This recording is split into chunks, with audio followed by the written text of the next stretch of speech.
Hello বন্ধুরা, Indian temples tour চ্যানেলে আপনাদের সকলকে স্বাগত। আমরা চলে এসেছি আরও একটি নতুন ভিডিওর সাথে। চলছে বৈশাখ মাস, আসছে বুদ্ধ পূর্ণিমা। প্রাচীন সনাতনী মতে এবং বিশ্বাসে অত্যন্ত গুরুত্বপূর্ণ এই দিন তথা তিথি। মনে করা হয় এই তিথিতে পুণ্য সঞ্চয় করার সুবর্ণ সুযোগ রয়েছে। দৃক সিদ্ধান্ত পঞ্জিকা অনুযায়ী 2025 সালে 11ই মে রবিবার সন্ধ্যা 6:55 শুরু হবে বুদ্ধ পূর্ণিমা। এই পুণ্যতিথি থাকবে 12ই মে সোমবার সন্ধ্যা 7:22 পর্যন্ত। উদয়তিথি অনুযায়ী সেই দিনই পালিত হবে বুদ্ধ পূর্ণিমার পার্বণ। জ্যোতিষশাস্ত্র মতে বুদ্ধ পূর্ণিমায় একটি বিরল যোগ তৈরি হচ্ছে। এর সঙ্গে রবিযোগও সমন্বয় রয়েছে। রবিযোগ থাকছে সকাল 5:32 থেকে সকাল 6:17 পর্যন্ত। প্রচলিত বিশ্বাস অনুযায়ী এই যোগে স্নান এবং দান করলে সুস্বাস্থ্যের আশীর্বাদ পাওয়া যায়। একই সঙ্গে ভগবান বুদ্ধের উপাসনা এবং ধ্যানের মাধ্যমে সাধক সকল প্রকার সুখ লাভ করবেন। রবিযোগে স্নান, পূজা, জপ, তপস্যা এবং দান করাকে শুভ বলে মনে করা হয়। এই বছরের বুদ্ধ পূর্ণিমা অত্যন্ত পবিত্র বলে মনে করা হয়। এই দিনটিকে জ্যোতিষশাস্ত্র অনুযায়ী কিছু টোটকা পালন করলে অর্জন করা যায় বহু পূর্ণ। বুদ্ধ পূর্ণিমা তিথিতে সিদ্ধার্থ গৌতমের আবির্ভাব ছাড়াও আরও দুটি গুরুত্বপূর্ণ ঘটনা ঘটেছিল। এই তিথিতেই তিনি সিদ্ধি লাভ করেন এবং মহাপরিনির্বাণ লাভের তিথিও এটাই।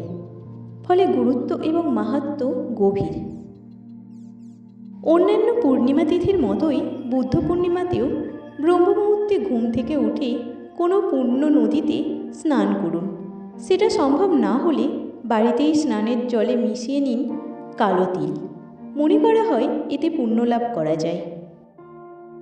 এই তিথিতে দেবী গন্ধেশ্বরী এবং মা লক্ষ্মীর বিশেষ পুজো অর্চনা করা হয়। রাধা গোবিন্দও পূজিত হন এই তিথিতে। অনেক বাড়িতে এই তিথিতে হয় সত্যনারায়ণেরও পুজো। একটি পাত্রে কাঁচা হলুদ নিয়ে তাতে গঙ্গাজল বা সর্ষের তেল মেশান। তারপর সেই মিশ্রণ দিয়ে বাড়ির মূল প্রবেশদ্বারে স্বস্তিক চিহ্ন আঁকুন। তারপর তাতে কুমকুম বিন্দু দিন। বাড়িতে অশুভ শক্তির প্রবেশ করবে না। এই দিন বাড়ির সদর দরজায় লাগান তেল, হলুদ ও সিঁদুরের ফোঁটাসহ আম পাতার তোরণ। নেগেটিভ শক্তি দূরে থাকবে আপনার ঘর সংসার থেকে। বাড়ির ঠাকুর ঘরে এই দিন সন্ধ্যায় প্রজ্বলন করুন ঘি বা সর্ষের তেলের প্রদীপ। দেখবেন যেন যতক্ষণ পূর্ণিমা থাকে ততক্ষণ যেন প্রদীপ জ্বলে। সকালে স্নানের পর অশ্বত্থ গাছের নিচে জল দান করুন। ফল ও মিষ্টি নিবেদন করুন। এতে পূর্বপুরুষরা সন্তুষ্ট হন। চন্দ্রদেবকে পায়েস নিবেদন করুন পূর্ণিমার সন্ধ্যায়। দাম্পত্যের শান্তি বজায় রাখতে হরপার্বতীর পুজো করুন এবং পুজোয় সাদা প্রসাদ নিবেদন করুন। মা লক্ষ্মীর পুজোয় লাল বা হলুদ কাপড়ে জড়িয়ে বিজোড় সংখ্যক কড়ি বা 1 টাকার কয়েন নিবেদন করুন দেবীর পায়ে। নিবেদিত মুদ্রায় কুমকুম বা সিঁদুর বিন্দু লাগাতে ভুলবেন না। পুজোর পর ওই কড়ি বা মুদ্রা রাখুন আপনার যেখানে টাকা পয়সা থাকে সেখানে। জীবনে অর্থাভাব টের পাবেন না।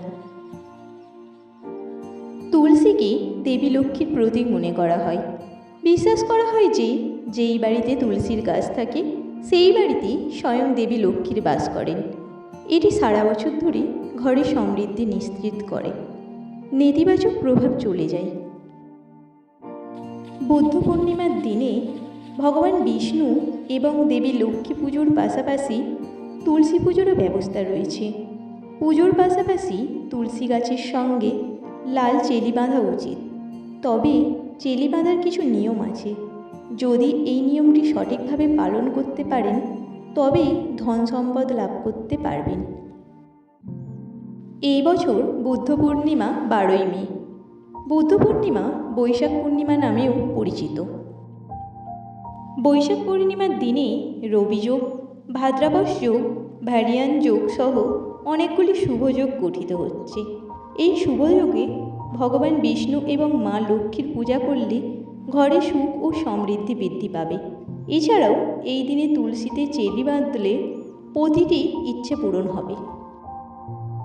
তুলসী গাছে চেলি বাঁধার নিয়ম রয়েছে।